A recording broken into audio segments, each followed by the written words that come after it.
Salamat. Thank you, Lord, kasi iniingatan mo ako. Salamat, Panginoon, kasi yung magulang ko hindi mo hinaayaan na magkasakit. Panginoon, salamat kasi yung blessing lagi mong binibigay sa pamilya ko. Salamat, Lord, kasi kahit mahirap, pinaparamdam mo sa akin na kaya ko. Salamat, Panginoon, kasi sa dinabi-dabi ng problema, bakit ako?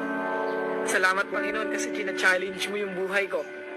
Alam niyo po, ikaw na nanonood. Minsan magpasalamat ka sa Panginoon.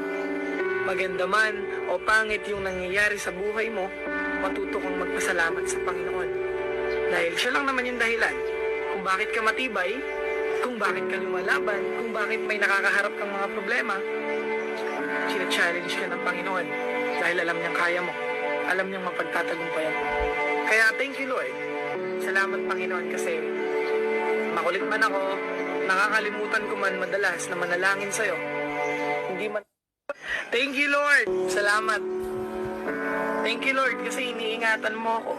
Salamat, Panginoon, kasi yung magulang ko hindi mo hinaayaan na magkasakit. Panginoon, salamat kasi yung blessing lagi mong binibigay sa pamilya ko. Salamat, Lord, kasi kahit mahirap, pinaparamdam mo sa akin na kaya ko.